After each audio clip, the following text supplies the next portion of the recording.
দর্শকরা গান শুনতে আসছে এবং দর্শক যদি না থাকতো তাহলে আমাদের এই হারমোনিয়াম বাদ্যযন্ত্র স্টেজ করতে লাগতো না। যার জন্য আপনাদেরকে ধন্যবাদ। আমি সবচেয়ে বেশি ধন্যবাদ দিই অভিনয় করছে শিল্পীরা, তারা প্রত্যেকে কিন্তু আমাদের চেনা।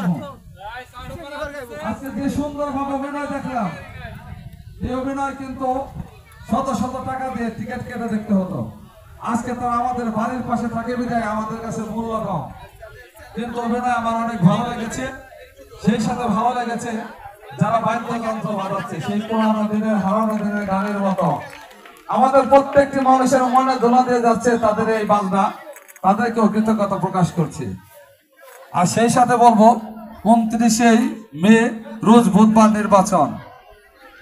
অনেক মানুষ আশা করে দাঁড়িয়েছে, আপনাদের ভোটারদের ভোট চাইছে এবং যারা ছোট বড় আছে তাদের দোয়া চাচ্ছে, এটাই স্বাভাবিক। প্রত্যেকের এটা নাগরিক অধিকার, আপনারা সেই অধিকার অবশ্যই পূরণ করবেন। আপনারা আগামী 29শে মে রোজ বুধবার সকাল 8টা থেকে বিকাল 4টা পর্যন্ত ভোট চলবে। আপনারা সকলেই ভোট দিতে যাবেন।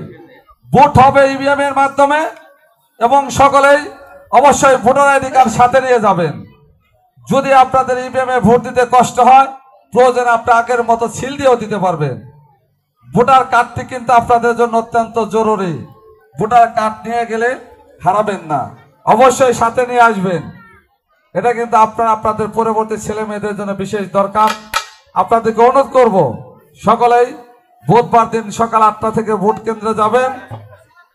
বিশেষ করে আমাদের এলাকা যেটা বরাক, আমাদের বরাক সরকারি প্রাথমিক বিদ্যালয় ভোট কেন্দ্র, আপনারা ভোট দিতে যাবেন এবং সকাল 8টা থেকে 4টা পর্যন্ত সুশৃঙ্খল ভাবে ভোট হবে। আপনারা সেখানে ভোট দিতে যাবেন।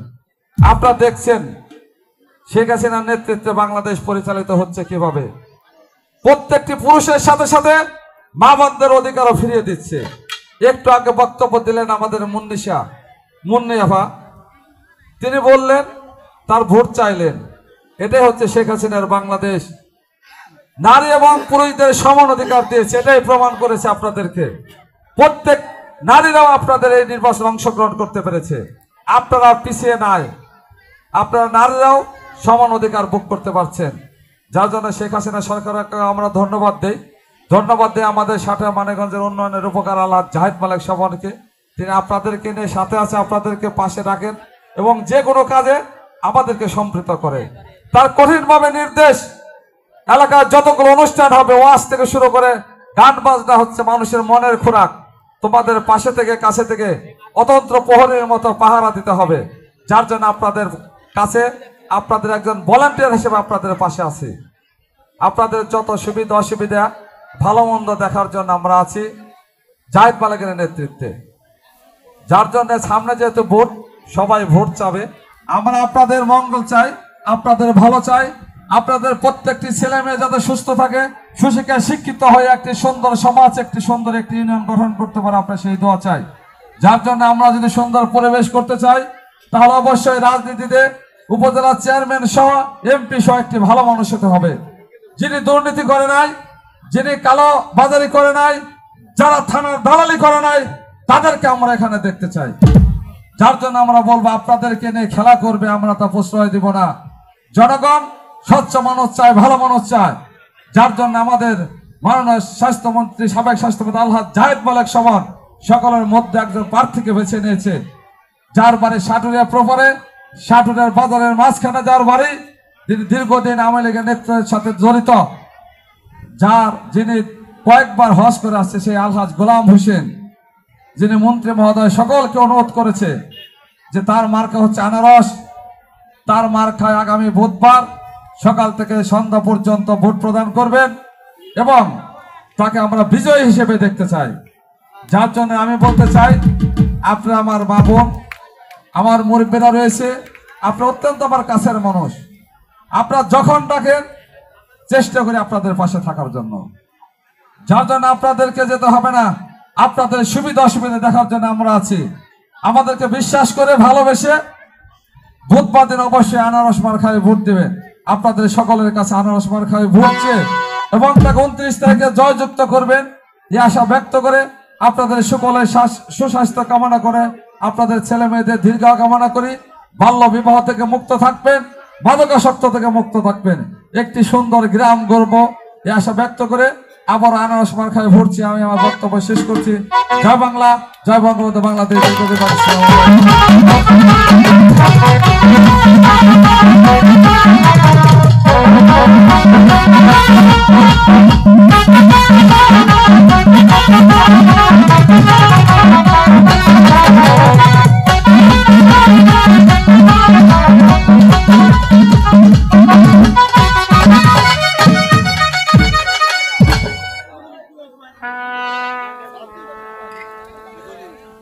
মন্ত্রীবর, বলুন তো রাজ্যের কি সংবাদ? প্রজারা কি ঠিকভাবে কর দিচ্ছে? না মহারাজ, প্রজারা ঠিকভাবে কর দিচ্ছে না মহারাজ। কারণ প্রজারা বলেছে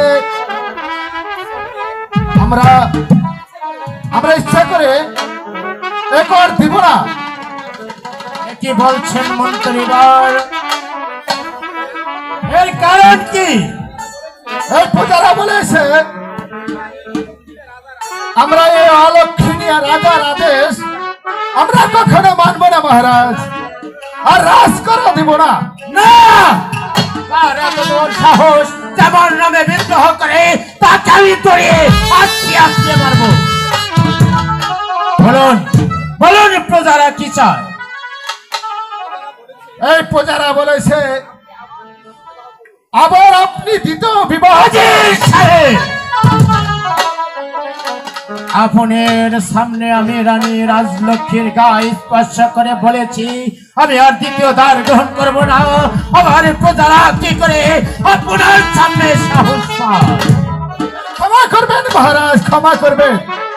এটা আমার কথা নয় মহারাজ, এটা আমার কথা না, এটা প্রজাদের কথা মহারাজ। এই অথচ আপনি মহারাজ আমার উপরে এই রাগারাগি করছেন মহারাজ। এই আমাদের রানী রাজলক্ষ্মী এই চলে যাওয়ার পর এই প্রজারা এই কর দিচ্ছে না মহারাজ। এই এরা বলছে এই রাজ্য থেকে এই সুখ চলে গেছে, এই তাই আমরা কেউ এই কর দিব না মহারাজ, আর রাজার আদেশেও মানব না। কি বলছেন মন্ত্রী মহাশয়? তাহলে কি প্রজারা আমার বিরুদ্ধে বিদ্রোহ ঘোষণা করবে? হ্যাঁ হ্যাঁ মহারাজ, প্রজারা আপনার বিরুদ্ধে যুদ্ধ ঘোষণা করবে। না, অসম্ভব, কিছুতেই হতে পারে না। সেই বিদ্রোহীকে ধরে এমন শাস্তি দেব তা দেখে এই সারা রাজ্যের মানুষ ভয়ে শিউরে ওঠে। প্রজাদের কিভাবে দমন করতে হয় সে কথা আমারে ভালো করে জানা আছে। মীর কাসেম,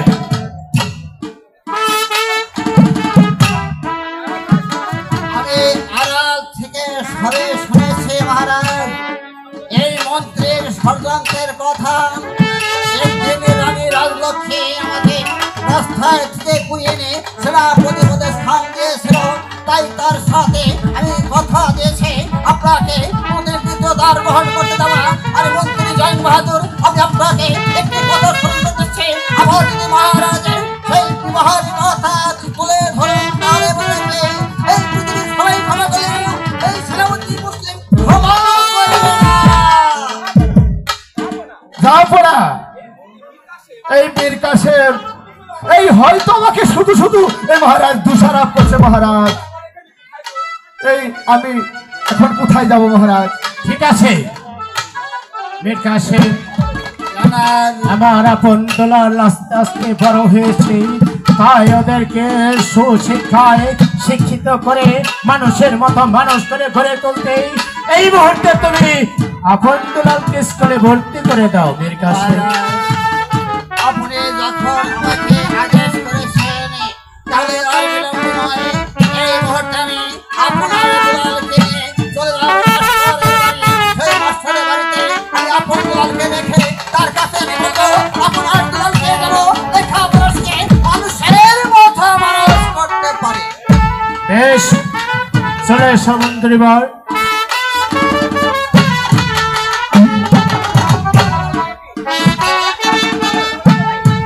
মহারাজ আমার চালাকি আপনি বুঝতে পারেননি। আমার এই বুকে প্রতিশোধের আগুন ধাউ ধাউ করে যাচ্ছে।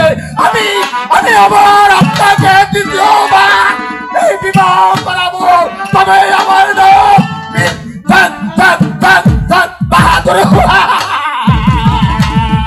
হে মা কালী, এই তুমি আমার মনের আশাটা পূরণ করো মা, তুমি আমার মনের আশা পূরণ করো।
এই জন্টু, তোর পড়া কি শেষ হয়েছে?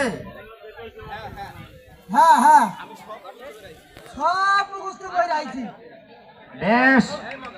এই মাগা, তুই কি পড়া মুখস্থ করেছিস? তবে এই বেদবি করলি কেন?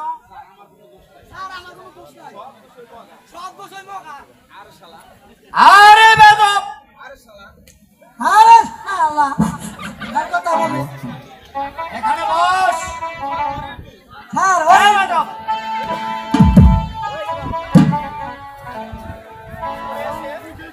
মাস্টার মাস্টার সেনাপতি মিকা সেনের কণ্ঠ শুনতে পাচ্ছি। মাস্টার বলুন মীর কাসেম, এমন কি হয়েছে?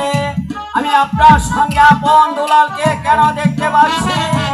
আপনি একটিবার আমাকে খুলে বলুন সেনাপতি। মাস্টার বলুন। আমি এসেছি মহারাজের হুকুমে মাতৃহারায় আপনার দুলালকে আপনার স্কুলে ভর্তি করতে। মাতৃহারা আপনার দুলালকে আমার স্কুলে ভর্তি করে দিতে এ যে আমার পরম সৌভাগ্য। তাই বলুন, বলুন সেনাপতি সাহেব, আপনি আরো কিছু বলতে চান? মাস্টার, আজ থেকে আমি আপনার দুলালকে আপনার স্কুলে ভর্তি করে দেব। ওদেরকে লেখাপড়া শিখে মানুষের মতো মানুষ করে তুলবে। আপনি সেজন্য কোনো চিন্তা করবেন না। আমি প্রাণ দিয়ে হলেও আপন দুলালকে সুশিক্ষায় শিক্ষিত করে ও একজন মানুষের মতো মানুষ করে গড়ে তুলব। ব্যাস, আপন দুলাল আজ থেকেই তোমরা এই গুরুদেবের কাছে থাকবে আর মন দিয়ে লেখাপড়া করবে। কেমন? না কাকা আমরা এখানে থাকবো না। আমরা কিছুতে থাকবো না, আমরা আপনার সাথে যাবো। বেশ তো, দেখেছো? ওই দেখো, ওই দেখো, অনেক অনেক পাখি, তাই না? দেখো, অনেক পাখি দেখা যাচ্ছে। তাই তো হ্যাঁ দুলাল, ওই দেখ অনেক পাখি। দাদা ওই তো অনেকগুলো পাখি। চলো এবার আমরা কাকার কাছে যাবো। কাকা কাকা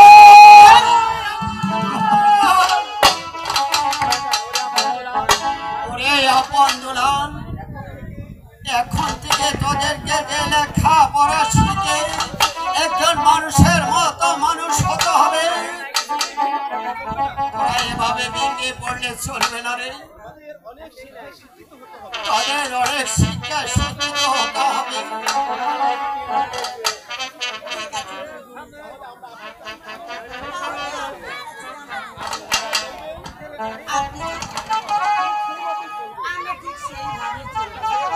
ঠিক আছে, তাহলে আর বিলম্ব না করে আপনাদের এখানে ছুটি। এই দাদা মাদা চল এখানকার মতো ছুটি দিয়ে দিচ্ছি, তোরাও চলে যা।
আরে মালের মাত্রা হয়েছে বেশি, আমি যার স্থির থাকতে পারছি না, আর খাবো না। থাক থাক শোনা, তুই এখানে থাক, এখানে তুই থাক, আমি একটু ঘুমে নি। ও কি হাই রে মনুয়া মাঝি, গাজার নৌকা পাহাড়ি দিয়া যায়।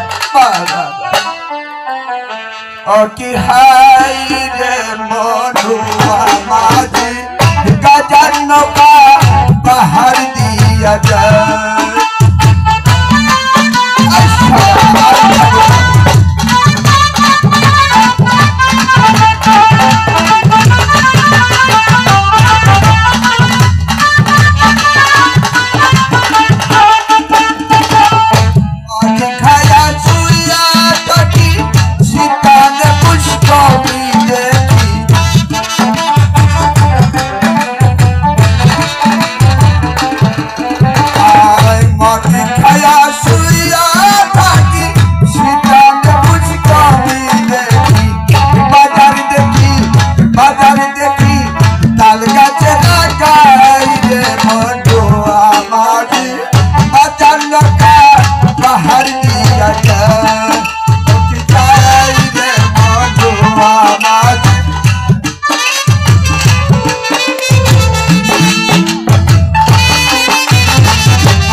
এখানে থাক, আমি একটু ঘুমিয়ে নিই।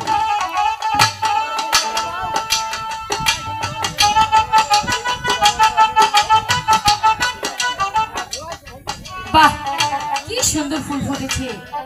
আজ আমি মনে সুখী ফুল তুলবো আর মালা গাঁথবো। রং বেরঙে ফুল ফুল গাছে মোদের ডোবা গানে মোদের ডোবা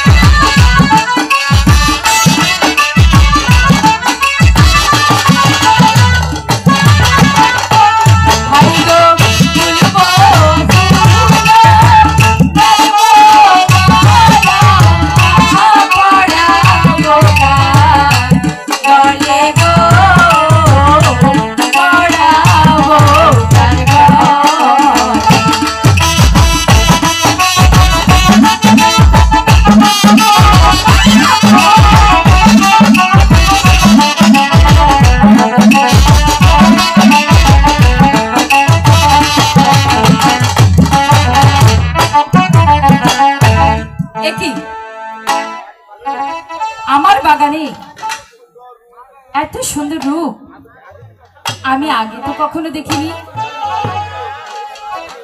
এই রূপ দেখে আমি যে পাগল হয়ে গেলাম। আগে আমি তাকে একবার ডেকে দেখি। বন্ধু, না না, এই শুনছেন? বাহ, একদম ঘুমিয়ে গিয়েছে। এত করে ডাকছি তবুও তাকে জাগানো যাচ্ছে না। কে গো তুমি শুয়ে আছো ফুলের বাগানে গো, ফুলের বাগানে।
সে জেগে উঠছে না।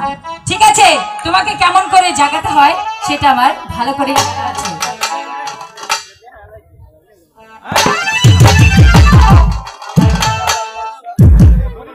আমাকে তুই ঘুমাতে দিস না, তোকে একবারে এমন একটা চর মারবো তার বাপের নাম ভুলে দিব। শালা মশা, আমাকে ঘুমাতে দে। হ্যাঁ, এবার তোমার সামনেটা দেব।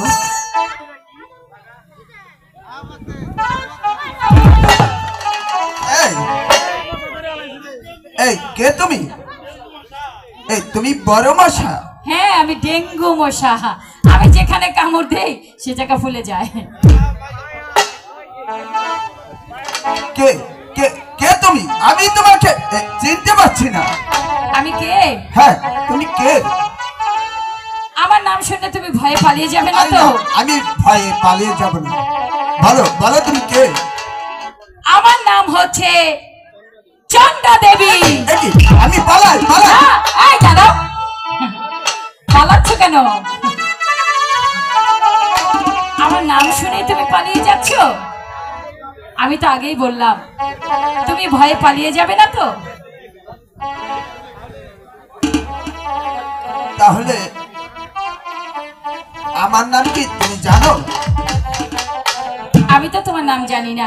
তোমার নামটি কি এবার তুমি বলো? থাক, আমি বললাম আমার নাম শুনে তুমি এখানে থাকবে না, তুমি বাইরে একবার মরে যাবে। না না, আমি বলবো কেন? মানুষের নাম শুনলে কেউ মরে যায়? তুমি বলো, আমি তোমার নামটা শুন। আরে ভয়ে পালিয়ে যাবে না তো? না না, আমি পালিয়ে যাব না। বেশ, আমি বলছি আমার নাম হচ্ছে এই হিকমত আলী এই গুন্ডা। এই, কি হচ্ছে? আমি বলেছিলাম তুমি পালিয়ে যাবে, এখন কেমন হলো? ঠিকই বলেছো, তুমি তাহলে গুন্ডা? হ্যাঁ, আমি হিকমত আলী গুন্ডা। শেষ পর্যন্ত আমি একটা গুন্ডার প্রেমে পড়ে গেলাম।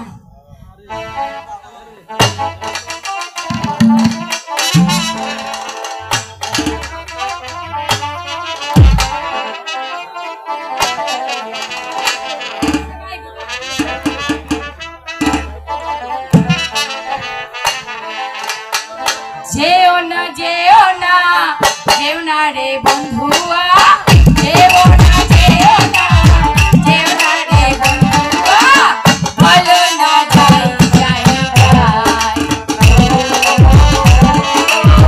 বলো না যাই যাই যাই।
আমাকে তো তুমি কখনো ভুলে যাবে না। না বন্ধু, আমি কখনোই তোমাকে ভুলে যাব না, যাব না, যাব না, যাব না। আচ্ছা তাহলে তুমি যদি আমাকে ভুলে যাও তাহলে কিন্তু আমি পানে বাঁচবো না। তাহলে কি করবে? আমি একবার দম বন্ধ হয়ে একবারই মারা যাব। ঠিক আছে, আমি কোনোদিন তোমাকে ভুলে যাব না।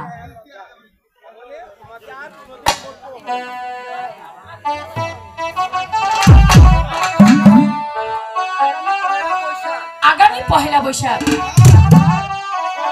আমার সঙ্গে সভা। সভা মানে? শুনো, আমি বলছি, আমার সেই স্বয়ং সভায় অনেক দেশের রাজা থাকবে। সেখানে আচ্ছা যেই রাজাকে আমার পছন্দ হবে আমি তার গলায় আমার বরমাল্য পরিয়ে দেব। কি বলছো?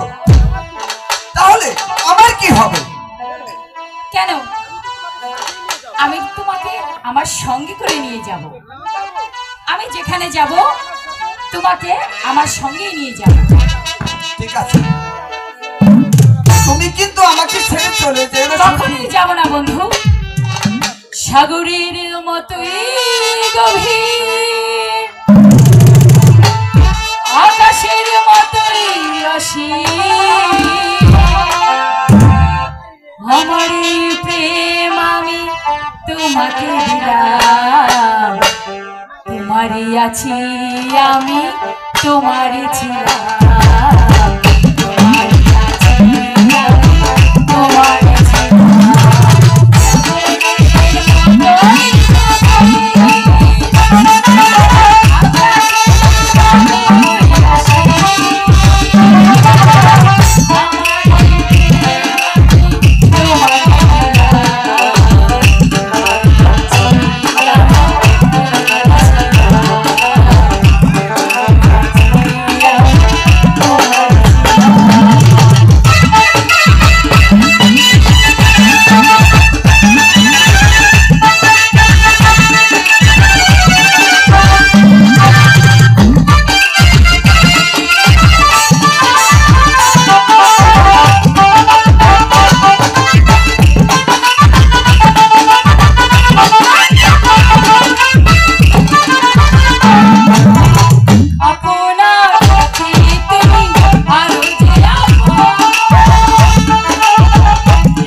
তাহলে আমাকে তুমি কেমন করে নিয়ে যাবে? আরে শোনো, আমার ঘরে সুন্দর একটি লোহার সিন্দুক আছে। সেই সিন্দুকের ভিতর আমি তোমাকে ভরে তারপরে আমি তোমাকে আমার সঙ্গে করে নিয়ে যাব। এ কি বলছো? আমি সিন্ধুকের ভিতরে ঢুকবো? আমি যে দমবদ্ধ হয়ে মারা যাব। না বন্ধু, তুমি ওখানে মারা যাবে না, তুমি কোনো চিন্তা করো না। আমি তোমাকে আমার সাথে করে নিয়ে যাব, তুমি নিশ্চিন্তে থাকো। বেশ, তাহলে তাই চলো। এবার চলো আমরা বিশ্রামে চলে যাই। তাই চলো। সাগরের মতো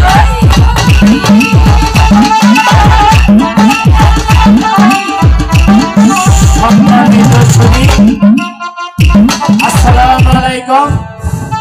এই চন্দ্রা দেবীর গানে নাচ গানে সন্তুষ্ট হয়ে ঘোড়াপাড়া হতে আগত যে কলকি মালাই বেছে কাদের মামা, ওনাকে 100 টাকা দিয়ে আশীর্বাদ করেছে, মাঝে মাঝে সুন্দরভাবে নাচ দিতে।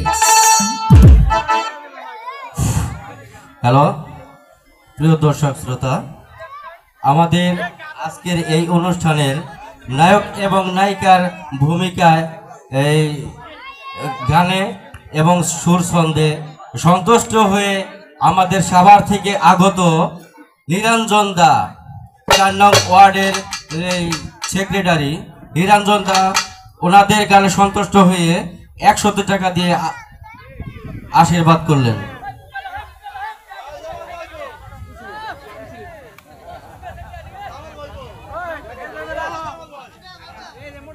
আর সেই সাথে বাদ্যযন্ত্র যারা বাজাচ্ছেন তাদের বাদ্যযন্ত্র শুনে সন্তুষ্ট হয়ে এই আমাদের বরাত ইউনিয়নের সাবেক চেয়ারম্যান এবং সম্মানিত সভাপতি 200 টাকা দিয়ে আশীর্বাদ করলেন।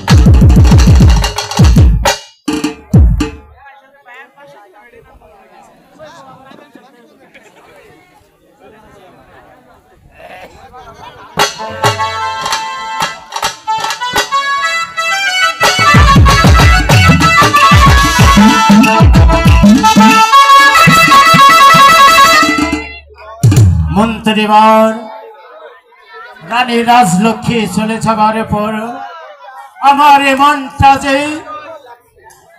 খুব দুর্বল লাগছে। তাহলে চলুন মহারাজ, এই 2-4 দিনের জন্য আমরা শিকারে চলে যাই মহারাজ। একই বলছেন মন্ত্রীবর? তাহলে যে প্রাসাদ আলোকিত হয়ে থাকবে কেন মহারাজ? আপনি মীর কাসেমের হাতে এই রাজ্যভার তুলে দিন মহারাজ। ঠিক বলেছ মন্ত্রীবর, আমি এই মুহূর্তে মীর কাসেমের হাতে রাজ্যভার তুলে দিই। আমি যাব হরিণ শিকারে। কোথায় মীর কাসেম?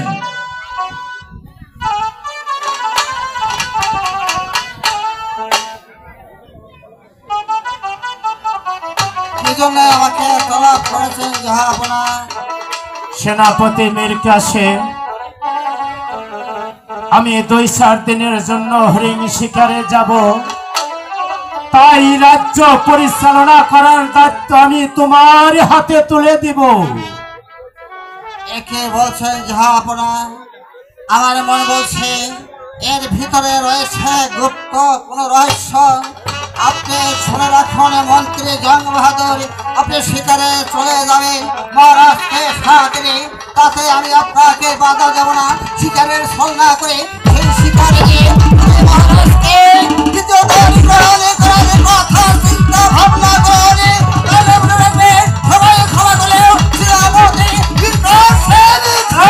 মীর কাসেম, তুমি শান্ত হও মীর কাসেম। তুমি তো জানো আমি রানী রাজলক্ষ্মীর গায়ে অচ্ছক করে বলেছি আমি আর দ্বিতীয়বার গ্রহণ করব না, তাই তুমি কোনো চিন্তা করবে না।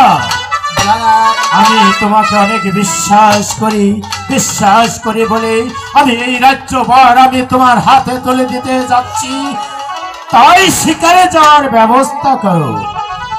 চলে এসো মীর কাসেম। আমি আপনার সেখানে যাবার ব্যবস্থা করছি। রাজা ধনপতি, তুমি আমার চালাকি বুঝতে পারোনি। আমি তোমাকে ওই শিকারের সময় দিয়ে আমি তোমাকে দ্বিতীয় দান গ্রহণ করাবো। তারপর আপন আর দুলালকে আমি এই কুকুরের মতো আসিয়ে আসিয়ে আসিয়ে মারবো। তবে আমার নাম জং বাহাদুর। আর আর তোমার এই সুখের সংসার জ্বালিয়ে পুড়িয়ে ছারখার করে দেব। তবে তবে আমার নাম জং বাহাদুর।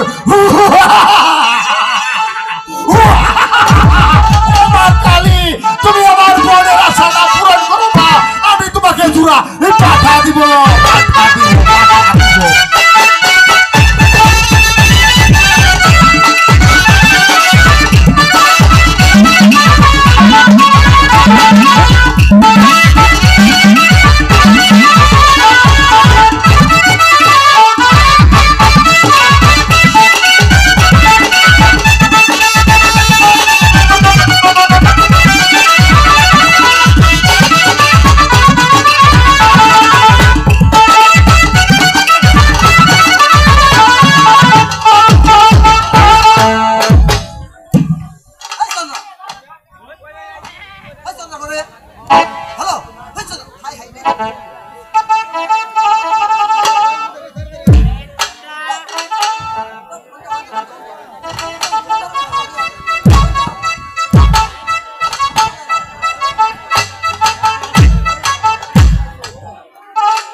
মন্ত্রীবর, অনেক দূর ক্লান্ত হয়েছি, তাই আমার জল পিপাসা লেগেছে। আমি জল খাবো মন্ত্রীবর। ওই তো সামনে একটি বাড়ি দেখা যাচ্ছে, ওখানে গিয়েই জল খাবো। চলে এসো। আসুন, এখানে জলের ব্যবস্থা আছে, আপনারা বসুন।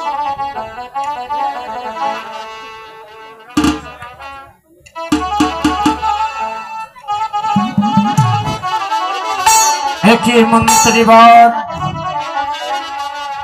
আপনি আমাকে কোথায় নিয়ে আসলেন? আমার মনে হচ্ছে এখানে একটি স্বয়ংবর সভা। হ্যাঁ মহারাজ, একটি স্বয়ংব সভা। এটা হচ্ছে এই চন্ডা দেবীর স্বয়ংব সভা। এখানে আপনার মতো সব দেশের রাজাই উপস্থিত আছে। চলুন আমরা এখান থেকে চলে যাই। না মহারাজ, এই বসুন, আপনি বসুন মহারাজ। আপনি ক্লান্ত, আপনি একটু বসুন মহারাজ।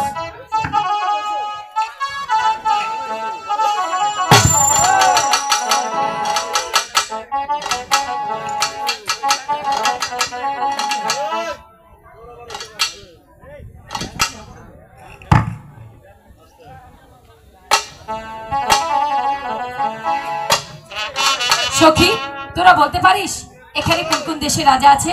আরে সখী, তুমি এখানে একটু অপেক্ষা করো, আমরা দুই সখী মিলে বলি। ঠিক আছে, বলো। শোনো শোনো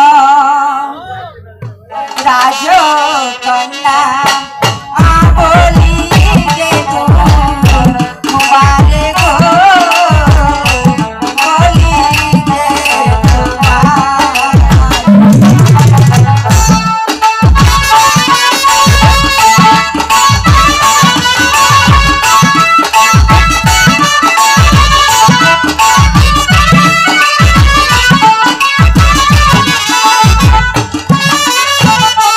হাই গো দক্ষিণ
পছন্দ হয়ে গেছে, এবার তোরা চলে যা। আরে সখী, তুমি কার গলায় মালা দিবি?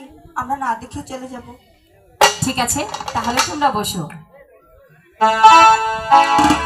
সাক্ষী থেকো চন্দ্র সূর্য আসমান মিন গো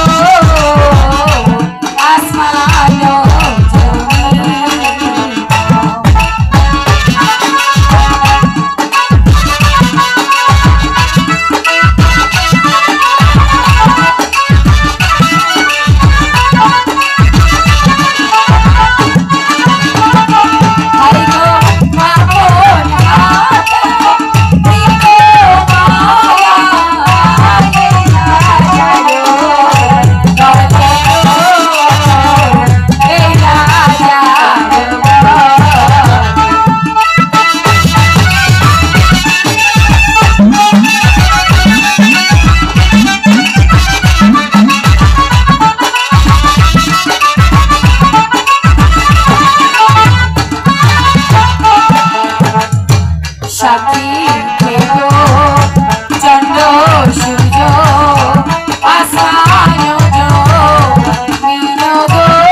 সাথ মিঠিয়ে দি। বেশ, এদের যুদ্ধের সাথে এক্ষুনি মিলিয়েছি।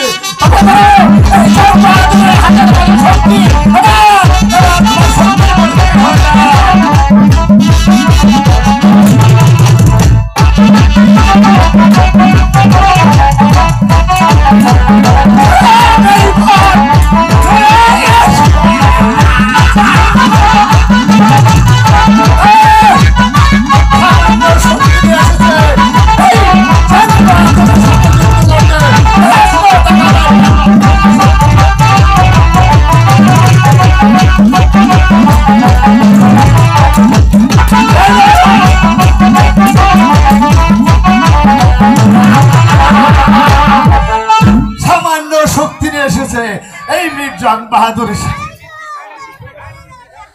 মন্ত্রী বলেন মহারাজ। কিসে থেকে কি হয়ে গেল আমি তো বুঝতে পারছি না।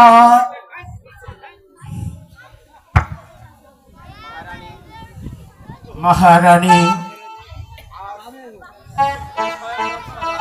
আজ এই সংবাদ সভায় আমি তোমাকে স্ত্রী রূপে গ্রহণ করলাম।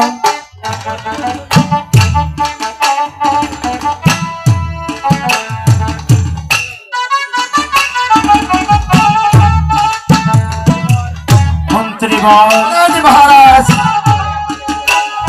আপনি এই মুহূর্তে চলে যান, আমাদের দেশে যাওয়ার ব্যবস্থা করুন।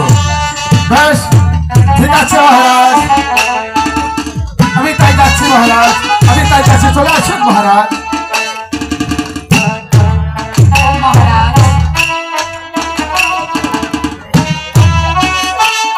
আমি একটু কথা বলবো মহারাজ। বলো রানী, তুমি কি বলবে?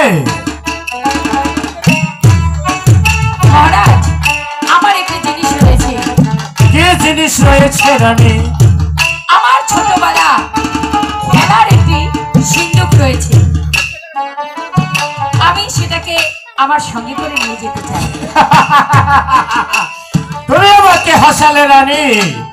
ওই সিন্ধুক, শত শত সিন্ধুক আমার বাড়িতে রয়েছে, আর তুমি একটি সিন্ধুক নিয়ে যেতে চাও? না মহারাজ, সেটা আমার ছোটবেলার খুব প্রিয় একটা সিন্ধুক। ওটাকে সবসময় আমি আমার সঙ্গেই রাখি। ঠিক তাই আছে। বলছিলাম ওকে আমার সঙ্গে করে নিয়ে যাবো। ঠিক আছে রানী, তুমি যখন বলছো তোমার এই ছোটবেলার সিন্ধুক তুমি সত্যি নিয়ে যাবে, আমি তোমাকে অনুমতি দিলাম।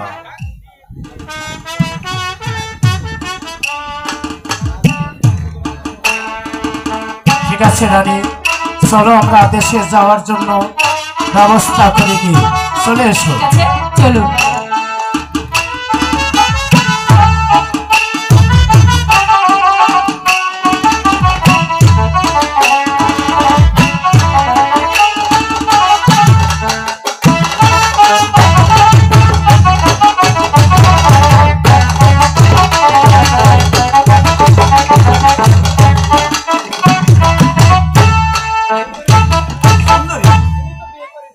তুমি তো এখন বিয়ে করে নিলে, এখন আমার উপায় কি?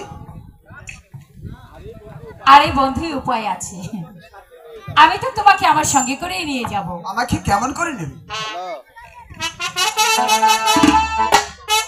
কেন? আমি তোমাকে আগেই বলেছি আমার সেই সিন্ধুকে ভরে তোমাকে আমি নিয়ে যাব। আমার যখন প্রয়োজন হবে তোমাকে সেখান থেকে আমি বের করে নিয়ে আসবো। বেশ, আচ্ছা শোনো সুন্দরী, আরে শোনো না, তুমি এই সময় আমাকে একটি গান শোনাবে?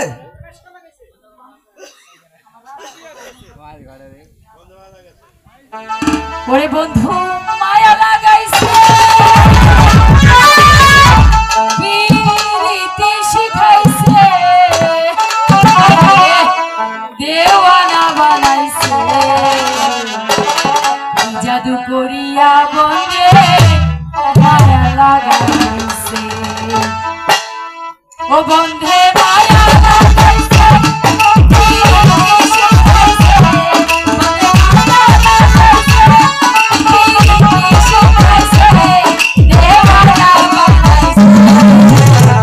জাদু করিয়া বন্ধে মায়া লাগাইছে, জাদু করিয়া বন্ধে মায়া লাগাইছে।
বাসো না, আমি জোর করে বাসি। তুমি কি আসলে আমাকে ভালোবাসো না? না, আমি তাহলে তোমাকে- কেমন করে তোমাকে আমার সঙ্গে নিব বলো? আমি তোমাকে সত্যি ভালোবাসি। ঠিক আছে বন্ধু, এবার চলো আমরা বিশ্রামে চলে হ্যাঁ, যাই। তাই চলো।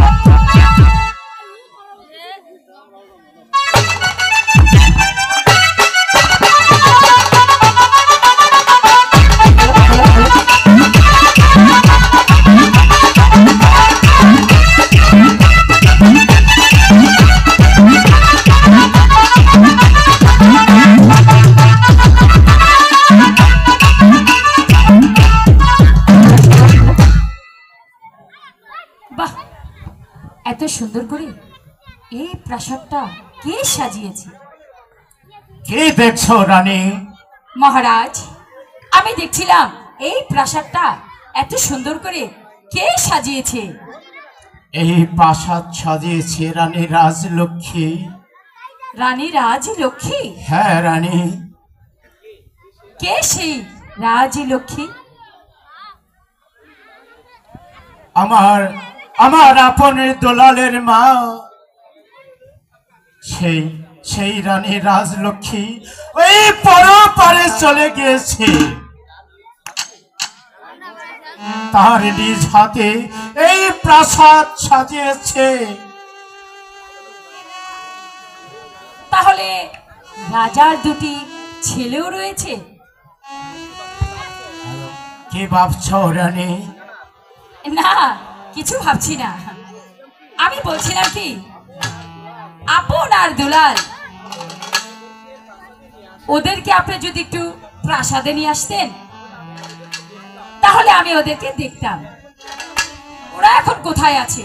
ওরা মাস্টার বাড়ি লেখাপড়া করছে। ঠিক আছে, তাহলে আপনি ওদেরকে আনার ব্যবস্থা করুন। বেশ রানী, তুমি যখন বলছো মেরে কাছে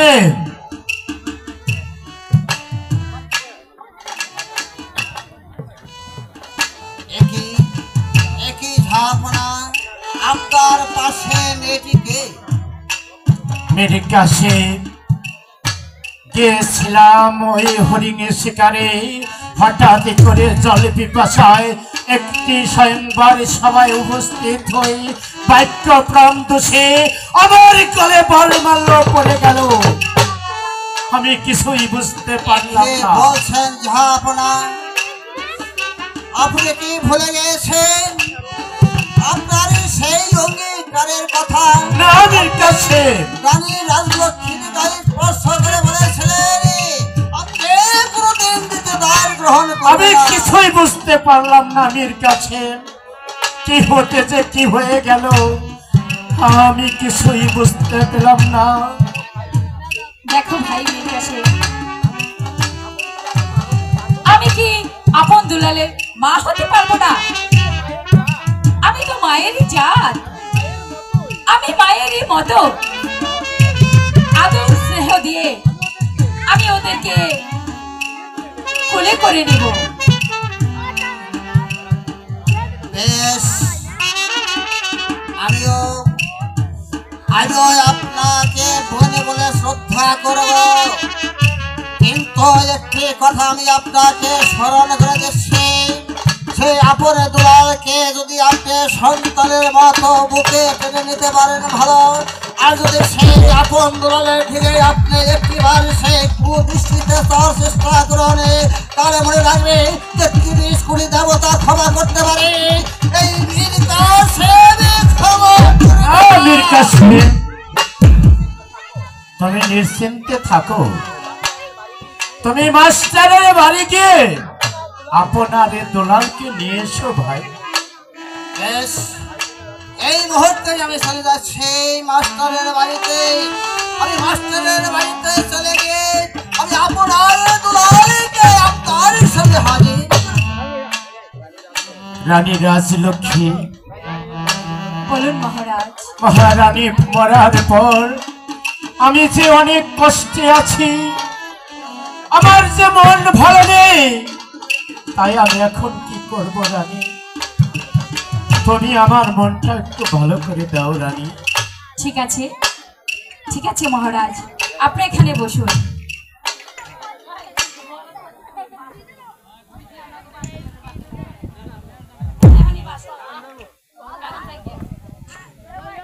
ঠিক আছে মহারাজ, আপনাকে খুশি করার জন্য আমি এই রাজ্যে এসেছি। আপনাকে আমি খুশি করেই ছাড়বো। ওরে তুমি দিও না গো বাসর ঘরে বাতিনি ভাইয়া, আমি অন্ধকারে বন্ধ ঘরে যাব মরিয়া। ও তুমি ভয় কেন পাও প্রাণ সজনী আমারই দেখে সোহাগে রাখো তোকে দাঁড়াইয়া।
খুব খুশি হয়েছি রানী। ঠিক আছে। চলো আমরা অন্তঃপুরে চলে যাই, আপনি হয়তো কিছুক্ষণের মধ্যে আপন দুলাল চলে আসবে। আপনি ঠিকই বলেছেন, আপনি বড্ড ক্লান্ত, আপনার এখন বিশ্রামের প্রয়োজন। চলে আসুন আমার সঙ্গে।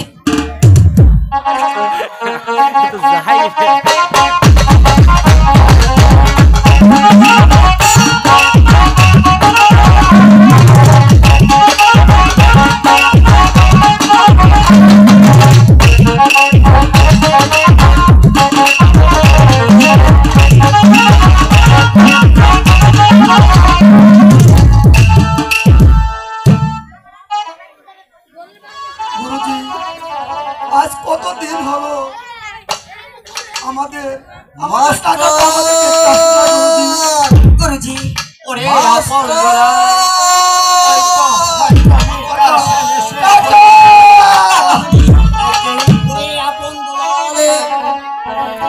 আমরা যে তোদেরকে নিতে এসেছি বাবা।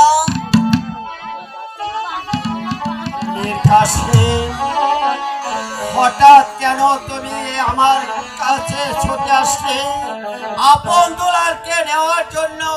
আমি যে কিছুই বুঝতে পারছি না। মাস্টার বলুন। আপনি দুলালের মা আপন দুলালকে দেখবি? একে বলছে আপন দুলাল। আমাদের মা এসেছে কাকামণি, চলুন কাকামণি, শীঘ্র করে চলুন। আরে আপন দুলাল, মাসলো কইছে কে কাকা? আরে কথা বলে আর বড় দুঃখ করিস নি বাপ। এখন গুরুজির কাছ থেকে বিদায় নিয়ে চলো তোমাদের মায়ের কাছে যাবে।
আপনার দুলালকে আপনি নিয়ে যাবেন, কিন্তু ওদেরকে আমি কি দিয়ে দেব?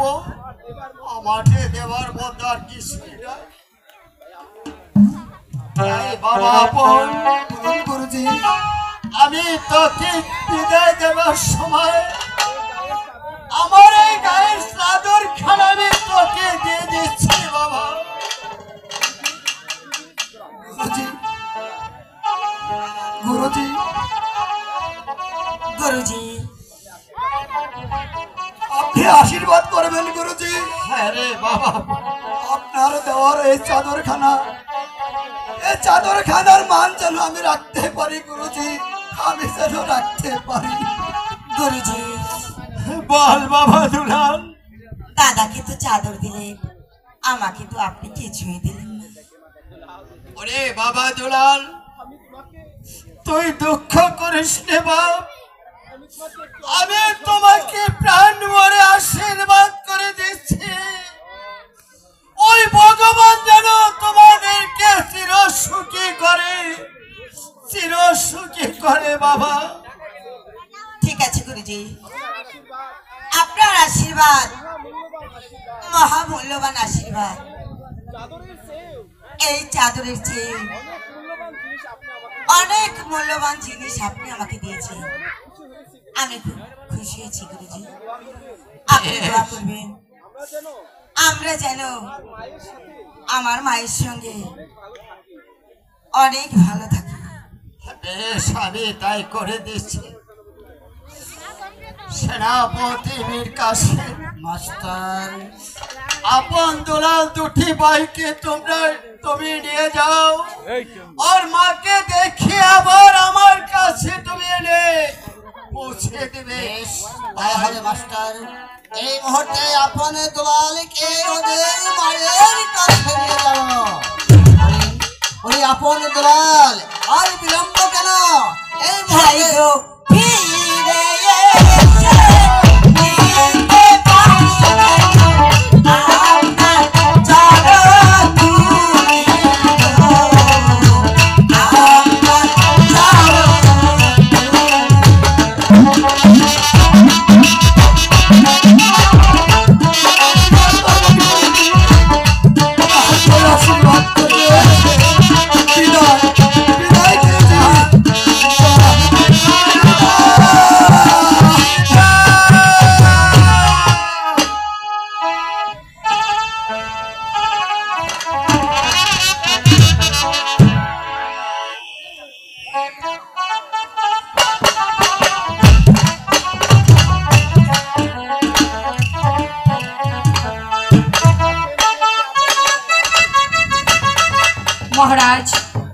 কাশেম গিয়েছে আপন দুলালকে আনতে। কই এখনো তো এলো না, তবে কি মীর কাশেম আমাদের সঙ্গে বেইমানি করলো? না রানী, এই তো মীর কাশেম এসেছে।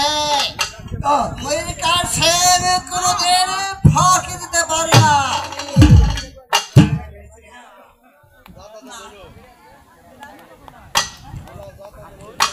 আপন দুলাল আমার কাছে এলো, কই তুমি তো আমার কাছে এলে না? দুলাল ছোট, তাই দুলাল আপনার কাছে গিয়েছে, আর আমি আপনাকে দূরে থেকে হাজার হাজার প্রণাম জানাচ্ছি মা। বেশ, তুমি যখন আমাকে প্রণাম জানিয়েছো আমি খুব খুশি হয়েছি। মা মাগো,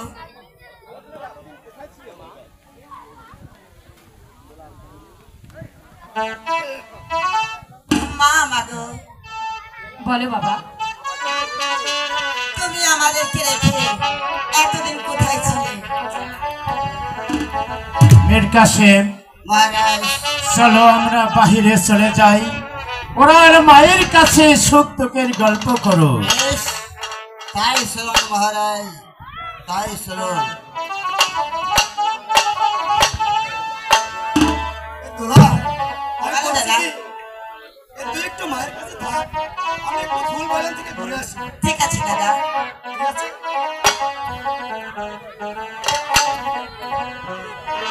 মা, এতদিন আমাদেরকে রেখে তুমি কোথায় ছিলে? কেন? আমি আমার বাবার বাড়িতে ছিলাম। আর কখনো আমাদেরকে রেখে তুমি তো যাবে না বাবা, আর কখনো তোমাকে ছেড়ে সত্যি যাব না। বলছো? সত্যি বলছি, সত্যি বলছো? সত্যি বলছি। সত্যি সত্যি সত্যি সাগো মা, ও গো মা, আমারে সাগো মা,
হবে, অনেক যে বেলা হয়ে গেছে দুলাল। চল দুলাল। না দাদা, আমি আমার মায়ের কাছে থাকবো, দুলাল, তুমি চলে যাও দাদা। লেখাপড়া না শিখলে দুলাল তোকে যে বন্ধ বলবো দুলাল। আমি যাবো না দাদা। দুলাল, গুরুজি তোর চাদর তোকে দেবো, স্কুলে চল দুলাল। আই চলো চলো দুলাল বাইরে স্কুলে পড়িতে।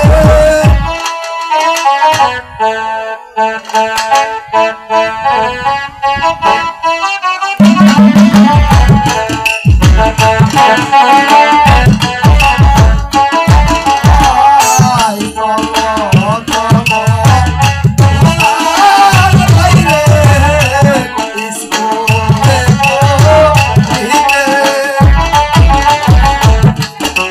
আরে দাদা, বলছি যাবো না।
আমি বলছি কি দুলাল আমার সাথে চলে আয় ভাই।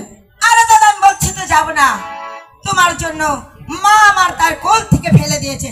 যাও, তুমি চলে যাও। শোন দুলাল, আমরা যদি স্কুলে না যাই গুরুজি আমাদের প্রতি রাগ করবে।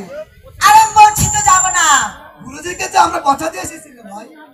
আরে দাদা, গুরুজিকে কথা দিয়েছি, সেই কথা তুমি রাখো গিয়ে। আমি যাবো না, আমি আমার মায়ের কাছে চল থাকবো। দুলাল, আমি বলছি কি গুরুজির দেওয়া এই চাদর আমি তোকে দিয়ে দেবো।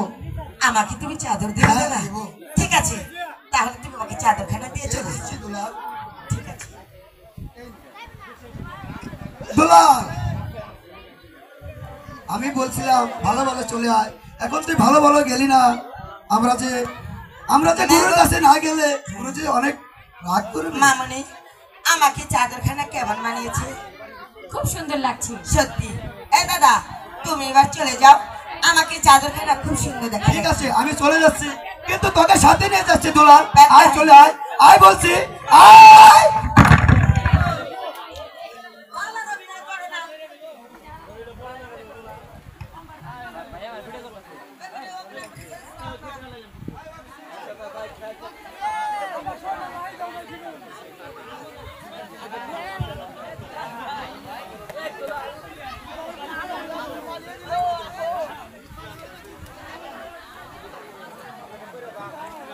এসেছিলাম ওদের মা হয়ে।